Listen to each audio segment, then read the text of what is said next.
Hey listeners, thanks for dropping in. I'm Christy. And I'm Melissa. And this is Buried Motives, where we dig deep into the details of some of the most gruesome dirtbag murderers.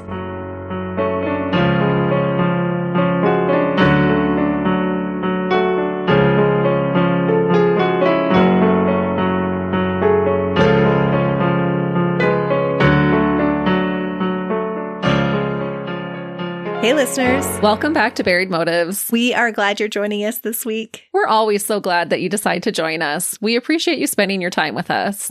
And I'm excited to hear this week's case. Christy told us a little bit about it at the end of the last episode, and so I want to get into it. All right, well, let's do that.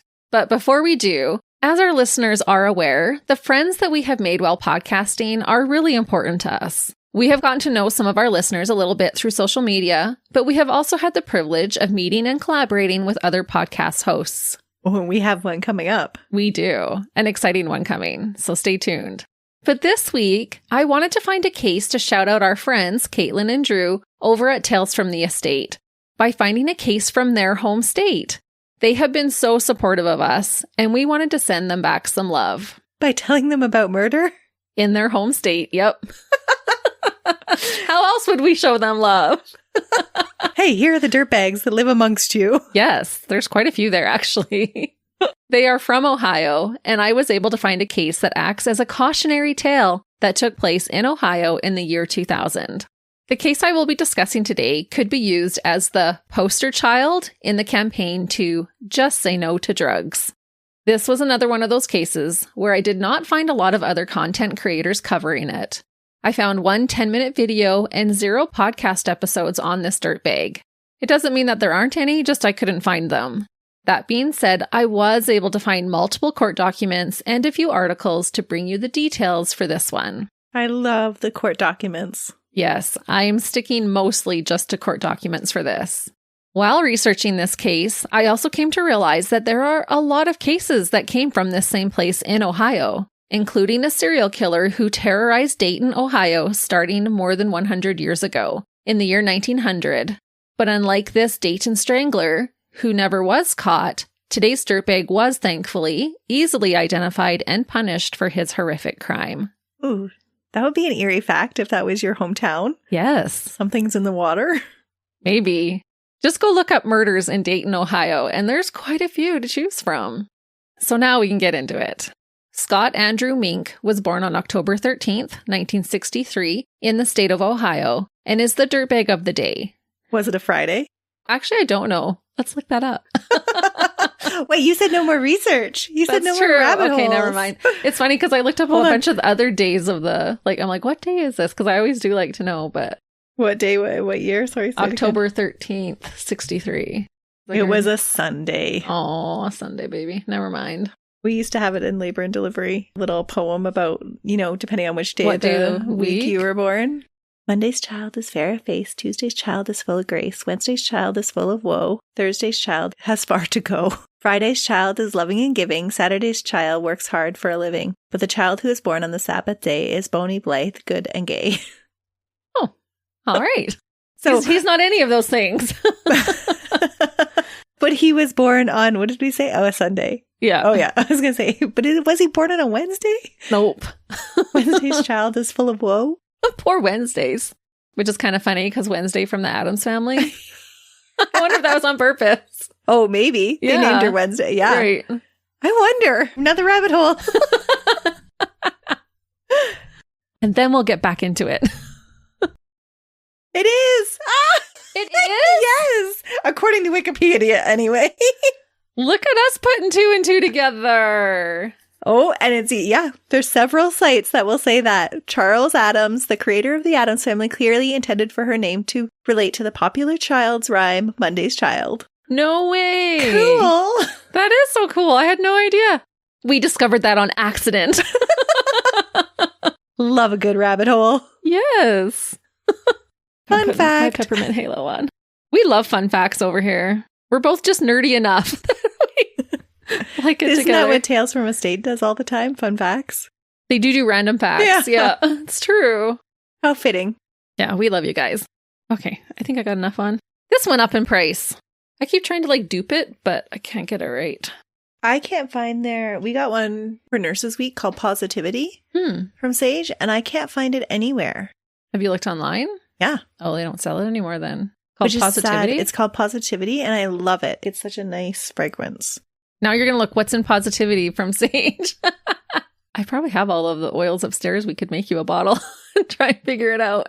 The roller is called Positivity. And have they just changed the name maybe? Maybe. If anybody knows, let us know. Yeah, I like looking for it.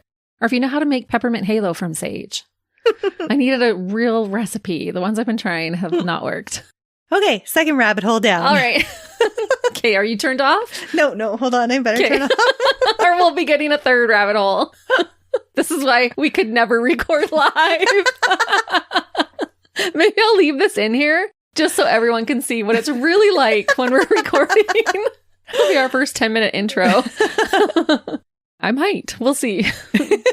You think I'm joking? What we're really like, minus the editing. Yeah.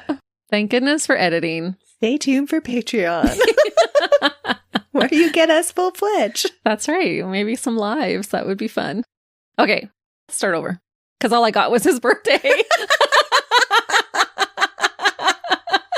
it seem like I should be further in? I was like, where was I? And I'm like, oh, you're literally on the first sentence. And we were so excited about having short cases today. Okay. All right. Scott Andrew Mink was born on October 13th, 1963 in the state of Ohio, and is the dirtbag of the day. Scott's victims were his parents. So I want to start out by talking about them for just a brief moment. Scott's father was William Clark Mink. William was born in 1921 in Tennessee and was a United States Marine Corps veteran. William was born to Wiley Samuel Mink and Celia Victoria Anderson.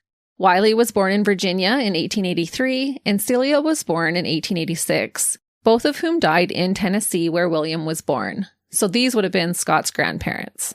William, Scott's father, was raised in the Methodist Church and grew up with 5 sisters and 3 brothers. William met and married the love of his life, Sheila Grieg. Sheila was born on September 18th, 1928 in Ontario, Canada.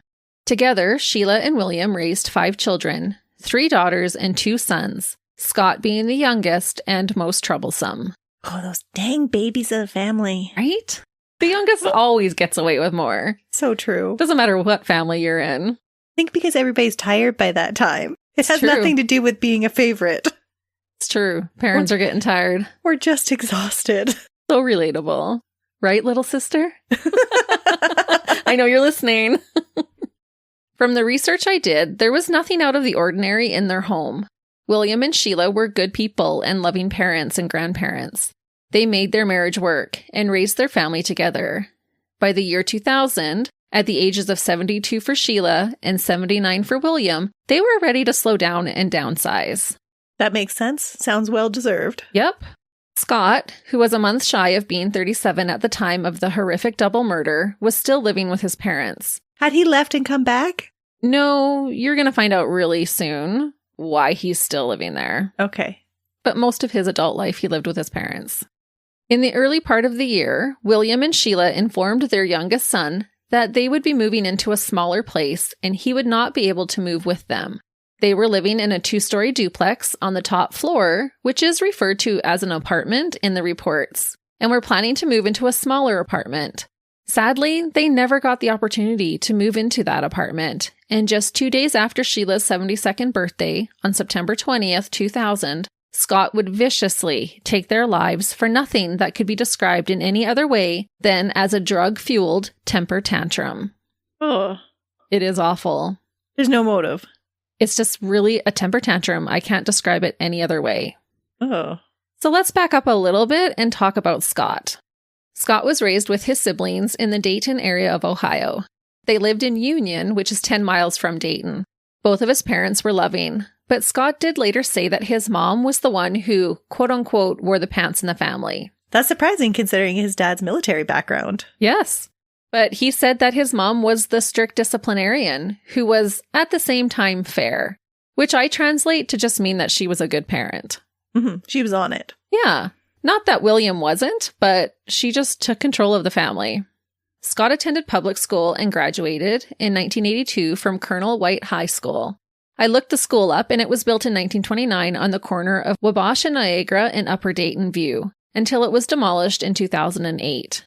After graduation, Scott attended Sinclair Community College, but only for 1 year, so he didn't complete a program. Scott was later tested and was said to be of average intelligence. His verbal IQ was 98. According to court documents, where I did get most of my information from, Scott began dabbling in drug use when he was 15 years old.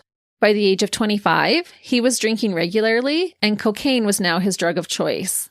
Scott admitted that his addiction built over time, but eventually he was drinking and using cocaine, usually in crack form, on a daily basis. In relation to his chemical dependency, Scott began to suffer from ongoing depression. Because of his addictions and depression, it was hard for Scott to provide for himself, and so consequently, he did live with his parents for most of his life. Again, he was 36, almost 37 at the time of the murders, and living with his parents. The alternative was probably to live on the streets, though. It would have been. And his parents knew that. Yep, and so they were very supportive of him. Which is so sad. Yeah. But that being said, surprisingly, Scott did manage to hold down a few different jobs during his adult life. He made money, but mostly spent his earnings on his addictions. There wouldn't be much left over for rent, keeping him dependent on his parents for lodging. So his parents weren't trying to support the addiction, but like you said, didn't want their son on the street. Mm-hmm. Scott worked at Kroger's and for the Dayton newspaper, each for a span of about 6 years. The 4 years leading up to the murders, Scott worked at a propane gas company, Feral Gas, but that job ended as his drug and alcohol use worsened. Regarding the upcoming move, my personal guess is that part of the reason that William and Sheila had decided to downsize their living arrangement would have been to have their house to themselves. Being in your 70s and still dealing with a heavily addicted child on a daily basis in your home would be challenging. It would be so draining. It would, because Scott would be high and drunk around them fairly consistently. I'm not saying don't help your child, but at the same time, they were now in their 70s, and this wouldn't have been fair to them either.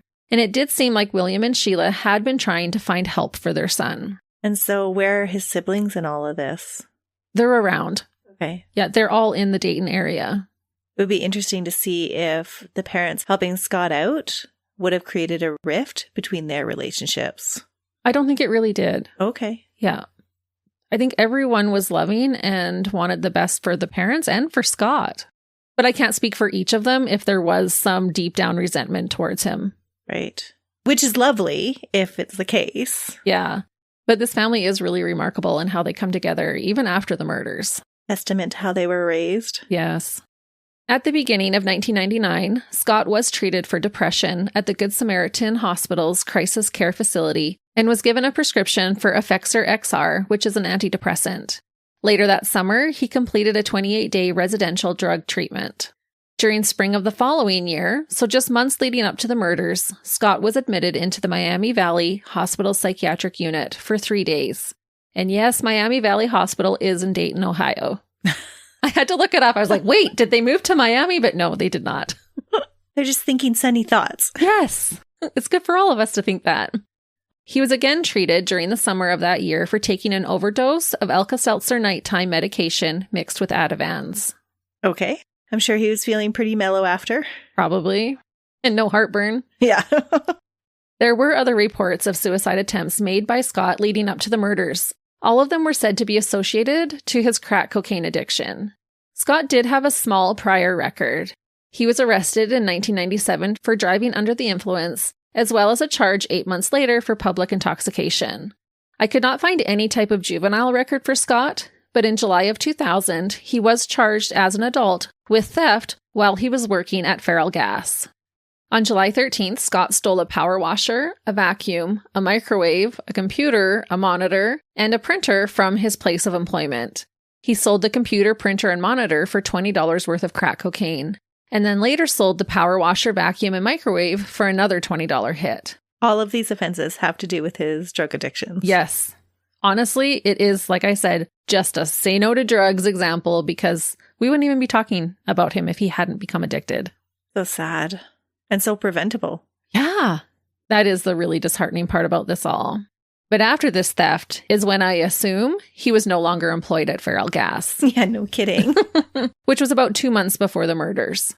So in hindsight, this also shows an escalation of his desperateness to get his next hit, because he had been able to work long-term at different jobs without this problem, but now it was getting so bad that he was risking his employment just to get a $20 hit. Scott's life was progressively falling apart. He knew he was going to have to move out. He lost his job and was living with his parents, who rightfully still had house rules in place. You'd have to. Oh, you pay the bills, you set the rules. That's right. Scott did not hide his drug and alcohol addiction from his parents. It was something that they had to struggle with alongside their son. As his addictions grew worse, William and Sheila felt like they had to do more to try and keep Scott and others safe. Despite being in his mid-30s, Scott had a curfew and limitations on the use of his truck. They would take away his keys when he was drunk or high. That sounds very reasonable. Yes. September 19th, 2000 was a Tuesday. That evening, Scott had been out with his friend Brian. The two friends were partying it up at Brian's apartment in West Milton at around 9 o'clock p.m., smoking crack cocaine and drinking alcohol. At around 9:30 p.m., Scott received a phone call from his parents telling him that he needed to come home. Scott told his friend Brian that he, quote, had to get home or he wasn't going to have a place to stay. And soon after, he did head home. Scott returned home at approximately 10 o'clock p.m. Not too long after, their son returned home safe and sound. William and Sheila headed to bed. They still shared a room but slept on adjacent twin beds, so separate beds but close together. Scott waited for his parents to fall asleep and then began searching for his truck keys. His plan was to sneak out and get more drugs. Scott searched and searched, but could not find his keys. He finally came to the conclusion that his parents must have hidden his keys to prevent him from leaving the apartment. It was said that upon this realization, Scott entered a, quote, fit of uncontrollable rage. Scott later said that he grabbed a hammer and entered his parents' bedroom sometime after 11:20 p.m. All because they're trying to keep him safe. Yeah, because he couldn't get his truck keys. And I do want to note that the crime is mostly reported as taking place on September 20th because it happened late at night. Scott said it was for sure sometime after 11:20 p.m., but it could have been past midnight. Sheila's and William's gravestones have September 20th as their death dates, so there is a good chance that this was now the wee morning hours of the 20th. Okay. While his parents slept peacefully, Scott made the decision to strike them both with a hammer. Scott struck his mom and dad so hard and so many times with the hammer that the hammer broke. What? Yes. Now, if you've been listening for a while, you know how disturbing I find deaths by hammer. But I was stunned when I learned that he broke the hammer from hitting them so viciously. I don't think we've ever heard that before. No. My husband is a carpenter, so I actually called him to ask him about this. Because yes, he buys good hammers, but when I asked him about it, he said it would be very difficult to break a hammer this way. Most people would have to use similar force as driving over a hammer to break it, unless it was a super cheap dollar store hammer. Plus, I was thinking, most people have a hammer in their home that isn't used incessantly and isn't on the verge of breaking. I looked up how much force is generated by a hammer blow, and according to a website much smarter than me called Physics Stack Exchange, a 5-pound hammer, swung at 50 feet per second, can generate on average over 18,000 pounds of force.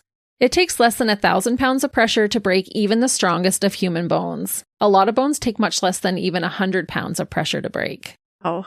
I think I read some are only like 25 pounds of pressure. And how much pressure does it take to break a hammer? That's how I found this information. I was looking that up and could not find that. Because who breaks a hammer? Yeah. Even for carpenters, it's very rare. They buy good hammers and it doesn't break very easily. That's crazy. Right? On his parents, he broke it. Yes. Ugh. After they lovingly took care of him his whole life. Yes. Way longer than they probably should have. Yeah, he was pushing 40. And I'm sure they did not want to have to be hiding his keys. They did not want to have to give him a curfew. Yeah, it was all for his safety. Right. And others. Because he had been already arrested for driving under the influence. It's just so sad. It really is. So horrific. After the hammer broke, Scott was still not satisfied. He left the room and went into the kitchen to grab 2 knives and an extension cord. Scott returned to the bedroom and began stabbing both of his parents several times each. He stabbed them until one of the knives broke. When this happened, Scott drove the intact knife into his mother's chest and left it sticking out of her body. He then grabbed the extension cord, wrapped it around his mother's neck, and strangled her with it. This is a temper tantrum. It is. It doesn't even make sense. They're obviously dead by this point. They weren't. What? No, not right away, which I'll talk about in the autopsy report. And I'm unsure exactly why he was so much more aggressive towards his mother. My only guess is because she was more so the disciplinarian in the home, described as the one in charge. Right. It was probably her idea to take the keys. Yeah, probably. You would think that after this brutal attack, first with a hammer and then with 2 knives, that Scott had gotten the evil fury out of his system, but sadly he hadn't. Still seeing red, Scott retrieved 2 cutting boards from the kitchen. He returned and began beating William and Sheila's bodies with them. Again, he hit them with such power that he broke one of the wooden cutting boards. Finally finished, Scott tried to fix the broken cutting board and set it back into the kitchen on the countertop. Is he going to be held accountable? Because this seems very irrational. He is going to be held accountable. Oh, good. Covered in his parents' blood, Scott took the time to clean himself up. He washed and put on clean clothes. Scott grabbed his father's wallet and took out the $7 cash that he had and his BP, British Petroleum credit card. He then stole his mother's Bank One debit card. Scott searched and eventually found his truck keys. This actually made me sick. He had a murderous temper tantrum and then just casually continued with his original plan of leaving the apartment like he hadn't just killed the 2 people who supported and loved him the most. Yeah, it seems like he's very rational at this point. Mm-hmm. So how do you go from blind fury to being completely rational and going back to your original plan? Yeah, that's why I mean this to me just was like a little temper tantrum. You're not going to give me my keys. I'm going to kill you and take my keys and do what I wanted. Huh. And that's what he did. I can see why he'd sound criminally culpable then. Oh, he 100% was. And his actions afterwards speak to that as well. Scott's first stop was at a Bank One ATM. He used his mother's card and withdrew $10 from her account. He then went looking for what he was after all along, more drugs. Scott purchased close to $20 worth of crack cocaine and returned back to the home somewhere between 1:30 and 2:30 in the morning, the home where he had just killed his parents.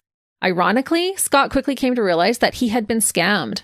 The $17 that he had stolen from his parents bought him fake drugs. It wasn't crack as he had thought. Oh, is he going on a murderous rampage again? Nope.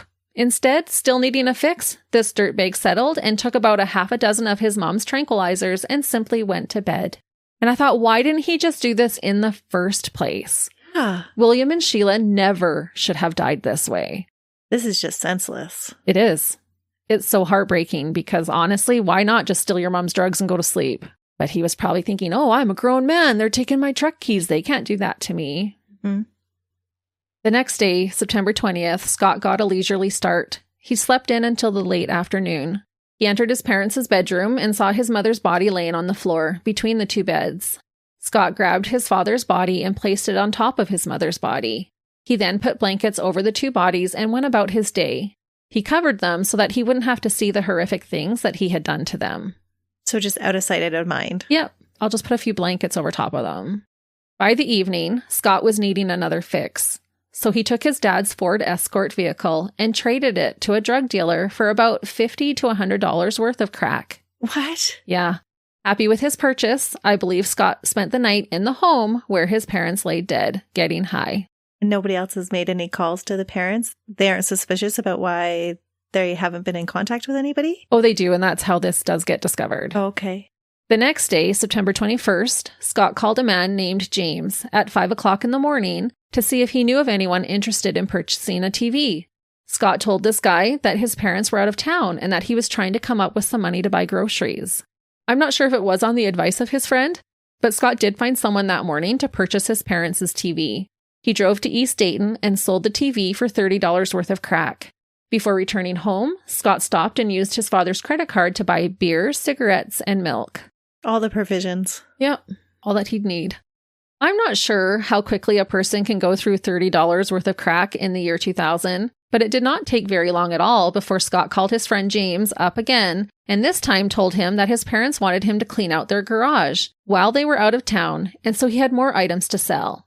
He told James that he needed to sell a microwave, a recliner, a clock, a few pictures, and a watch. So he's just going around the house looking for things that he can sell for drugs. Clearly not remorseful. No. He's just totally fixed on his fix. Exactly. And the fact that Scott could hold down a full-time job tells me that he wasn't in this delusional state every time he took drugs. He was able to function and go about his day still. So while he was high. Oh. He was drinking and doing cocaine almost every single day and was still able to be employed long term. So I can't even believe that he was just in such a high state that he had no idea what he was doing. It doesn't appear that way anyway. No.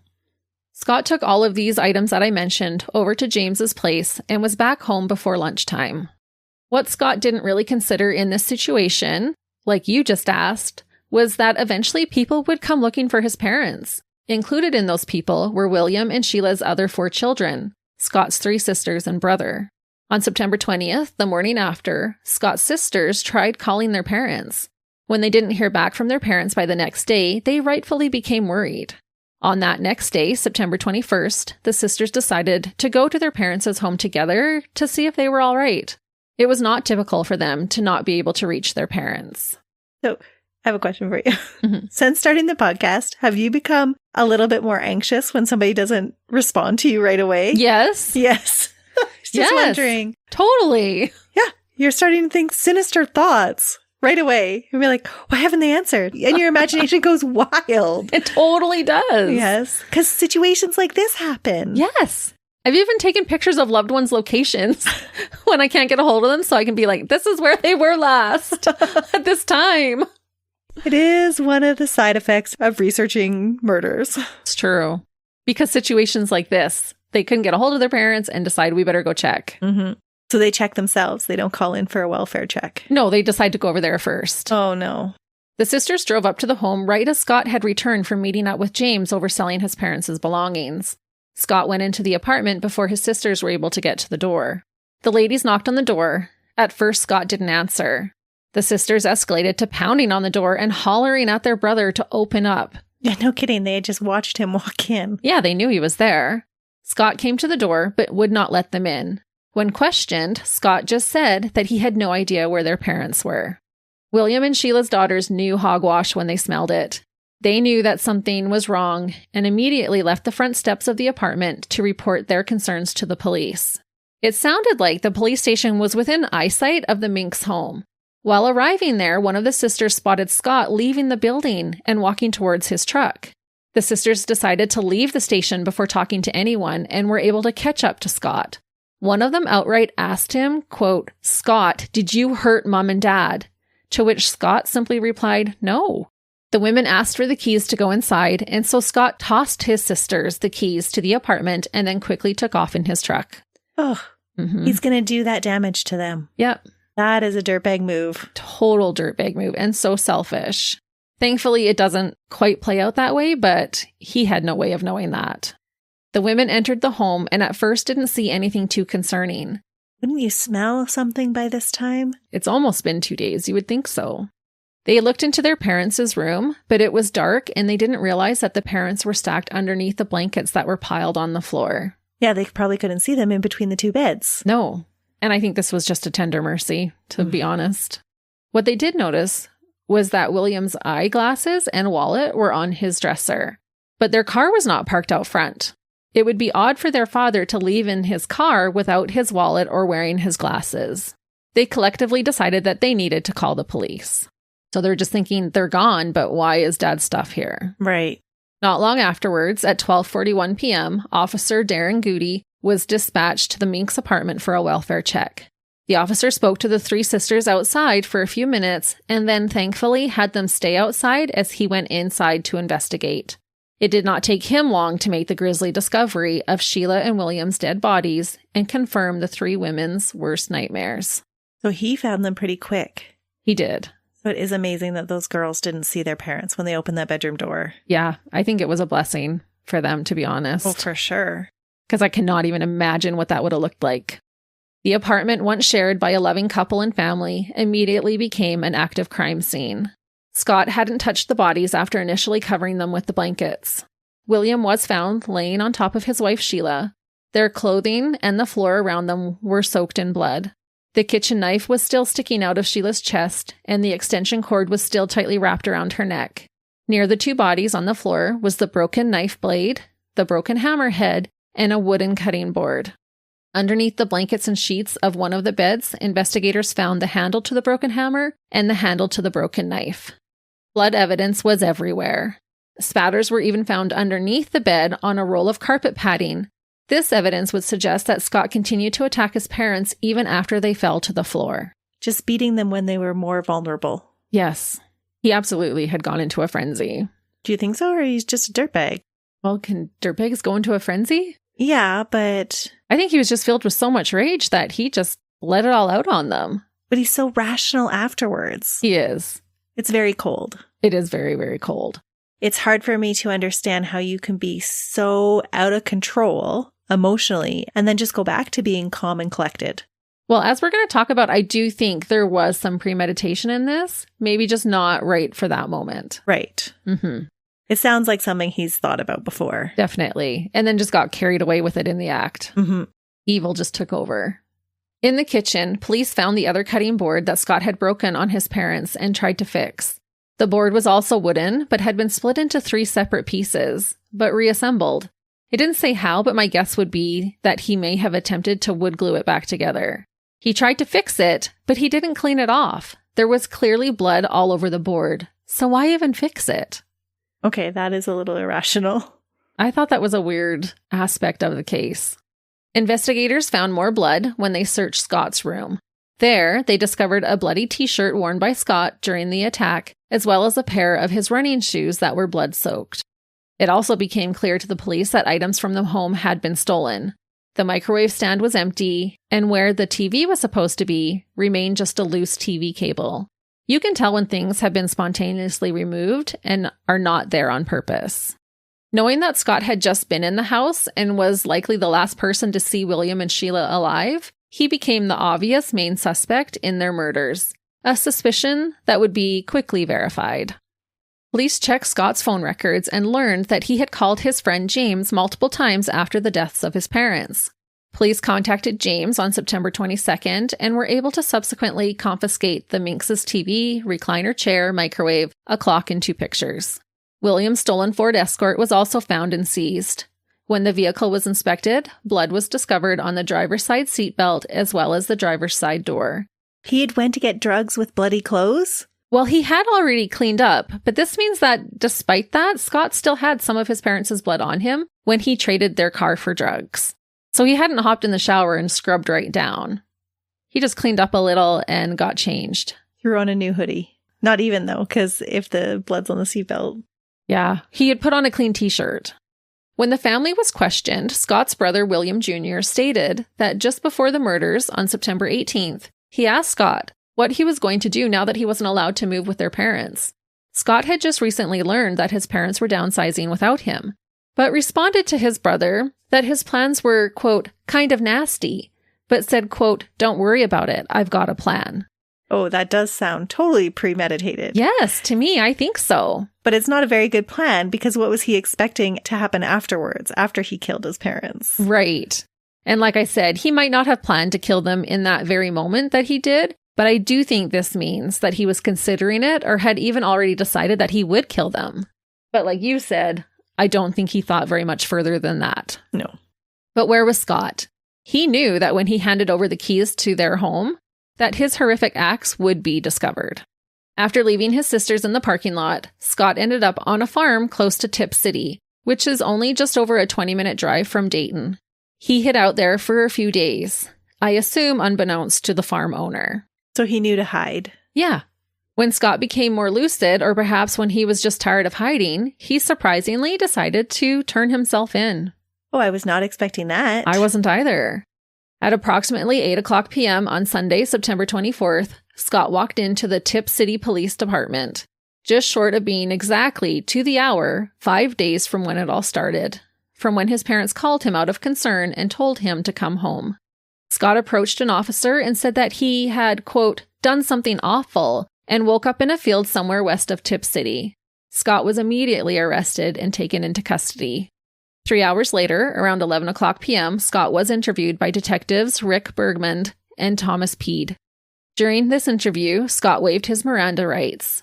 Miranda rights, as I'm sure you are all familiar with, give a person the right to not say anything when being questioned or to not speak without legal representation present. But he waived this right. Scott was ready and willing to confess what he did.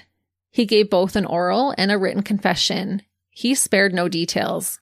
There is a video recorded statement of Scott's confession, but I was unable to find it. I have only seen his picture, and that was chilling enough for me. I actually was taken aback by his photo for some reason. I think it's one of the reasons I chose this case. He scared me. His eyes to me looked soulless. It always makes me wonder, too, when they're so forthcoming with all the details, is it more of a bragging thing or is it more of a, I just have to get this off my chest? I don't think he was bragging. He was pressure talking about it then. I think he was just, I know I'm not going to get away with this. Everyone knows. My family knows. I'm just going to come clean. But you can come clean without all the details. Do you know what I mean? That's true. And so when they're going into that much detail, is it because they have some sort of PTSD where they're reliving it in their head? Or is it because they're bragging about it and they like the details? They're proud of what they've done. Oh, that is an eerie thought. It always makes me wonder, which one are they? Yeah, I really can't say with Scott. Like I said, I could only find one picture. I couldn't even watch a video to see what his demeanor was like. But his picture was enough for me. You'll have to show me after. I will. And there's nothing out of the ordinary, but for some reason it did just strike me. Autopsies were performed on both Sheila and William, and the findings are rough. Dr. Kent Harshbarger was the deputy coroner for Monterey County at the time and performed both autopsies. Sheila sustained 9 blunt force impact wounds to her head, injuries consistent with being hit with a hammer and wooden cutting board. She had 33 superficial stab wounds throughout her body and 4 stab wounds to her chest and back. The knife that was left in her chest went between 4 and 4.5 inches into her right lung. Bones in Sheila's neck were fractured from the strangulation, and it was reported by Dr. Harshbarger that Sheila died from, quote, multiple traumatic injuries, which included blunt force injuries, stab wounds, and strangulation. Sadly, Dr. Harshbarger also stated that Sheila, quote, was alive when all those injuries were inflicted. She knew that her son was killing her during her final moments of life. How horrific. Yeah, I cannot imagine. William had similar injuries.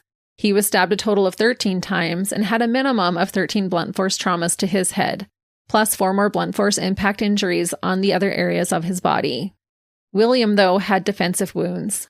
This 79-year-old man tried to fight off his son, who was more than half his age. There were marks and injuries on his hand, wrist, and lower leg, suggesting that he had tried to fight back. He was not only fighting for his own life, but would have been fighting for the life of his wife as well. He's probably trying to protect her. Yes, I believe so. William also died knowing exactly what his son was doing to him and his beloved wife. And I don't know what could be worse. At the end of your own life, knowing that it's being taken by one of your children. That you have lived for. Yes. Yeah. That they have sacrificed so much for. That's so sad. The end of their lives was not a piece of cake, having him living with them. No. William's cause of death was the same as Sheila's, from, quote, multiple trauma, which consisted of blunt force trauma and multiple stab wounds. I couldn't help but to think not only how terrible this would have been for those investigating the double homicide to learn, but how especially awful for Scott's siblings to come to this realization about what their baby brother did to their parents. Yeah, I'm really curious about what their reaction will be. There's not a lot of public reaction, but I do have some quotes at the end. The only redeeming thing about this situation was that Scott pled guilty and waived counsel, sparing his siblings from a regular trial. That is a small mercy. It is. To have to listen in court to all the injuries that their parents sustained would have been so awful. Well, they still did bring forth the evidence. That was all still presented. There was no trying to prove the evidence, but they still had to present it. Ugh. But at least they didn't have to go up there and hear these horrible fake defenses from their brother. Right. Which, as we know, sometimes can mean damaging the victims' characters themselves. So thankfully that was not happening. The first order of business was to have Scott examined to determine his competency. After careful consideration, it was decided that Scott was, quote, competent to stand trial, competent to waive counsel and represent himself, and competent to waive a jury trial. Scott's counsel were, however, instructed to remain as legal advisors to help Scott through the process, so he still had attorneys with him. In front of a 3-judge panel, consisting of Honorable David Sunderland, Honorable Frost, and Honorable Gregory A. Godown, Scott pleaded guilty to all charges and asked for the death penalty. But like I said, the state prosecution still had to present the evidence that they felt proved Scott's guilt. Scott was found guilty of the following charges: 2 counts of aggravated murder with prior calculation or design, 2 counts of aggravated murder while committing robbery, and 2 counts of aggravated robbery causing serious harm. Because of the special circumstances regarding the murders, Scott was sentenced to death plus 9 years imprisonment, and he obviously would have no possibility of parole. During the penalty phase of the trial, Scott waived the presentation of mitigating evidence and again asked for the death penalty. Scott's legal representatives later said that Scott wanted to die, but found a loophole, my words not theirs, in getting the death penalty. According to Scott, it was against his religion to take his own life, but being sentenced to death would not prevent him from being forgiven and going to heaven, so he saw it as a win-win. Oh, that leaves the wrong taste in your mouth, doesn't it? Does to me. Now he just needs to stay alive the rest of his life in prison. That's not what happens. Scott had told Thomas Martin, a court-appointed psychologist who evaluated him, that he did not fear dying. He said, quote, "I have a firm belief that I still have a chance of getting into heaven. God can forgive." Hey. It seems like extending Scott his wish to be sentenced to death was maybe not the hardest decision for the 3 judges. Prosecutor Dan Brandt said about Scott's actions, quote, "The crimes themselves were especially heinous in nature due to the fact that they were the defendant's own parents and were brutally attacked while they lay in bed sleeping, and there was the ferocious nature of the killings themselves." Scott's death would come swiftly, but as his death sentence date approached, a clemency report was filed. However, Scott said, quote, "I deserve it. I really don't want to die, but the severity of the crime and the circumstances fit the death penalty for me." I think he believed this because he declined being interviewed by the parole board. He was serious about wanting to die. He was. Interestingly, though, the parole board did receive 2 letters from residents in the United Kingdom as well as from Pittsburgh, Pennsylvania, requesting that Scott's sentence be commuted to life in prison. Their arguments were that Scott admitted to his crimes, he waived his right to counsel and mitigation, and had a history of addiction, suicide attempts, and depression. So these were just people that didn't like the death penalty. As far as I could tell. But they were people who were specifically trying to advocate for Scott. Right. Despite these public pleas, on July 9th, 2004, by a vote of 7-0, the Ohio Parole Board voted that Scott Mink be denied clemency. It was believed that there were insufficient mitigating factors to outweigh the aggravating factors of this case, and therefore clemency was not warranted. This decision was backed by the Supreme Court. Ohio knows how to get things done, hey? They really do. It was super quick. And I do want to point out that I do think Scott wanted to file his automatic appeal, but after being turned down by the Supreme Court, he essentially gave up. I did read that appeal document, and it mainly used improper psychological evaluation as his defense, saying it was basically his depression and drug use's fault, so he wasn't really responsible for what he did. We do know that Scott was addicted to drugs and did have drug-induced depression, but he was not said to have any form of mental illness and knew what he was doing. He did not have any mental deficits. He potentially planned it and hid for days afterwards. He also chose to stay with the bodies and sell his parents' possessions for drug money. Plus, how long would he have stayed in that house with the bodies if his sisters hadn't come around? But honestly, what else could they really claim in an appeal? It's true. It was the only thing they had to hang on to. This clemency report pointed out that, quote, "Mink has not asked for clemency, and he has declined to be interviewed for this hearing. There is no reason to offer mercy to Scott Mink. He does not seek it, nor do his crimes warrant it." That was well said.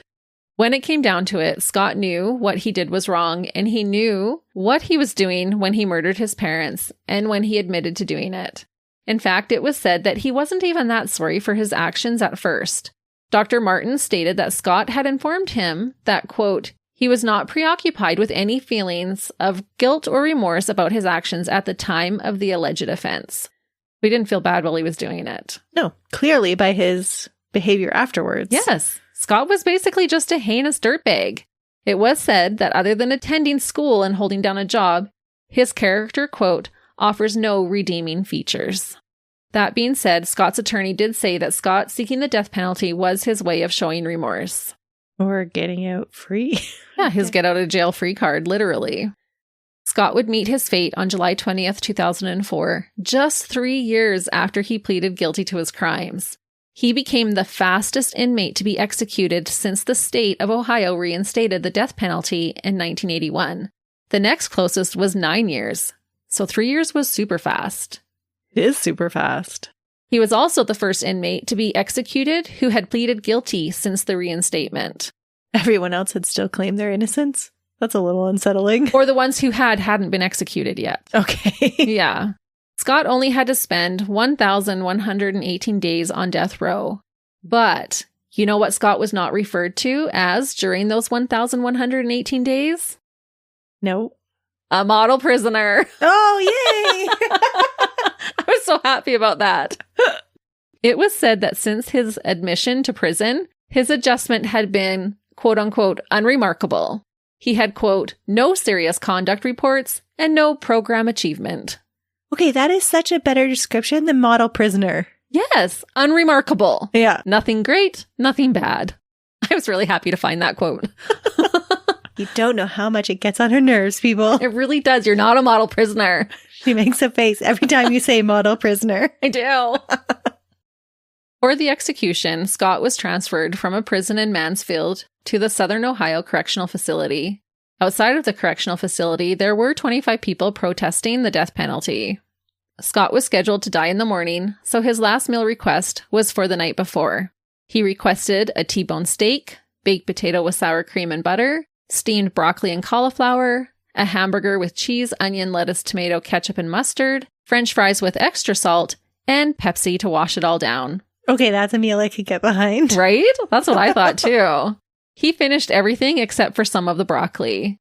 And like you just said, that's a decent last meal, but I was surprised that there was no dessert. Oh. That's the only thing he was missing. Was lacking in the dessert section. Yeah. But that's practically 2 full meals. It's true. Steak and potato and burger and fries. Who has room for dessert after that? If it was my last day on earth, I'd make room. Wouldn't you? Yeah, probably. Yeah. Even if it was a chocolate bar or something. Some ice cream. I don't know. Are they given a time limit for their last meal, do you think? I don't know. It's a good question. I think some jails now have a dollar value amount limit. Oh, that would make sense. Yeah, because I know that it used to get pretty extravagant, and this sounds like an extravagant meal, but I know that some places it's like $20. You can get $20 worth of food or whatever. You just get to choose. Yeah. And then they do their best to provide it for you. Scott spent the day before his execution watching TV and taking short naps. He was visited by his sister Cheryl and his niece Kristen later that afternoon. He also had the opportunity to visit with staff members, his family pastor, and the prison chaplain. Scott was said to be, quote unquote, pleasant. He was said to be comfortable and in good spirits during his last day. He fell asleep at 12:05 a.m. and was woken up by a prison staff member at 6:05 a.m. On his last morning, Scott didn't shower or eat. Instead, he splashed water on his face and just drank a coffee and smoked some cigarettes. He was served a breakfast of waffles, cereal, milk, and apple juice, but said he wasn't hungry. When asked if he wanted to give any last words, Scott responded, quote, I just thank you for giving me the chance to make a final statement. I have made peace with my family and God. I cannot speak for God, nor for Scott's family, but I do know that some of his family visited him before his death and were there to witness his execution. On the morning of his execution, when Scott entered the room, he gave a thumbs up to his family twice, once from the execution table, and said hi. While on the table, he kept looking at his family. He gave them a wink and mouthed the words, I'm all right. One of his sisters, Christine, held a book titled, quote, If Grace is True, Why God Will Save Every Person. Inside the book, it was inscribed, Scott, Blessings. Typically, there is a separation in the viewing room for family members of the victim and the convicted, but this time there was no need for the room to be divided. Amongst those present was Scott's brother, William, 2 of his sisters, Christine and Cheryl, and his niece, Kristen. There was also a clergyman who was requested to be there by the family, as well as a prison spokeswoman present. The family were sobbing and holding on to one another for comfort, some of them even touching the glass between them and their brother who took their parents away from them. This family is truly remarkable. Scott's execution by lethal injection was delayed by 23 minutes due to issues with his veins. Tom Strickrath, the assistant director of the state prison, clarified the issue when he said about Scott, quote, "The veins were very brittle and kept collapsing. It was further explained to be a, quote, general medical brittleness, a hereditary thing, and not because of Scott's prior drug use." While the IV was being installed into his arm, Scott closed his eyes and crossed his legs at the ankle. Reverend Monty Stevens read to Scott a passage from the Bible, Romans 8:38-89. In parts, it read, quote, "I am convinced that neither life nor death will be able to separate us from the love of Christ Jesus."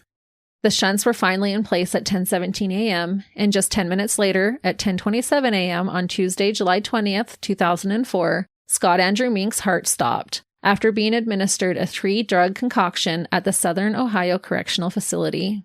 Scott's family did not say much afterwards, but they were tearful.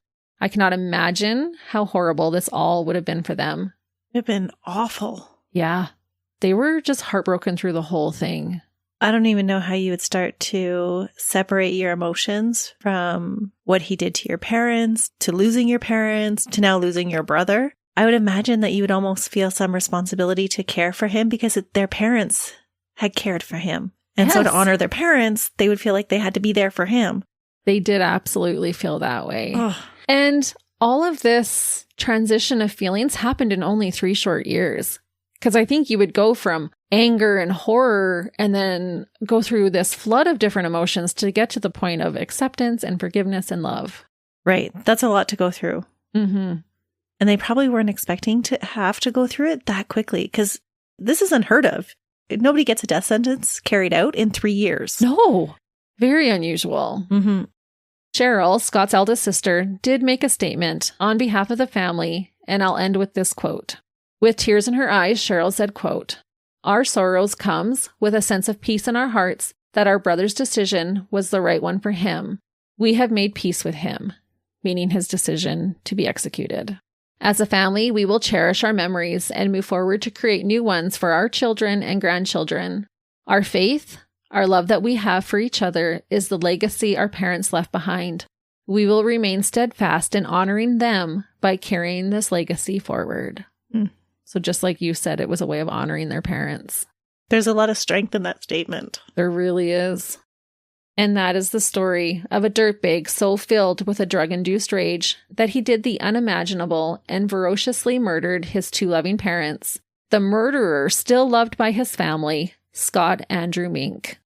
That was a heartbreaking case, Christy. Wasn't it? Yeah. So senseless and so difficult for that family. Right. And like you said before, so preventable. Mm-hmm. That's more than one family should have to go through. Yeah. Like we talked about in your case last week, and then again with this one, there's so many more layers to it when the victim's family and the murderer's family are the same family. Just so difficult all around. That's a double whammy. I always find it interesting when we pick cases that have similarities in them. And I think that's what's going to happen in the next 2 weeks because we're going full force with spooky season and Halloween is upon us. So we hope you'll join us to listen to those cases. Until then, see ya. Bye.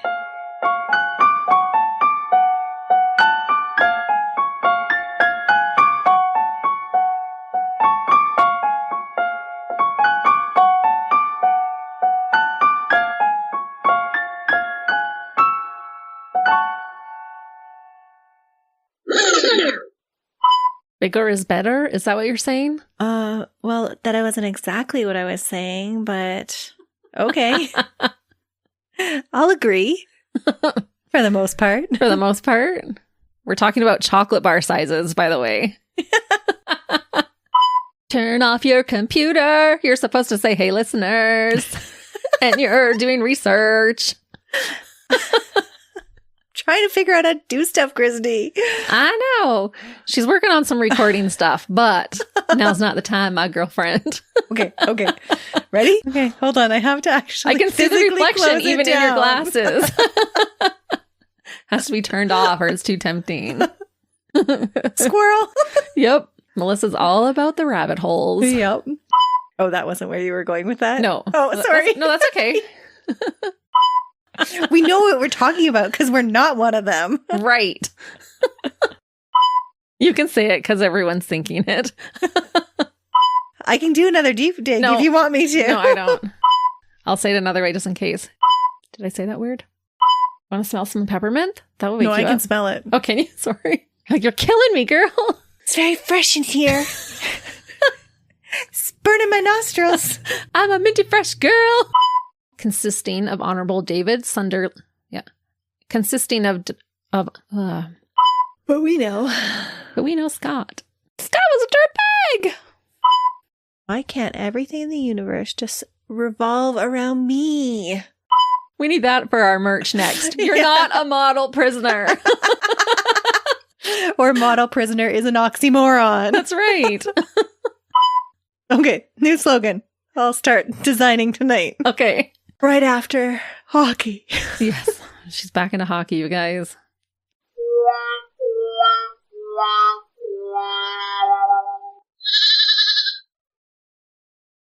Another Sound Off Media Company podcast.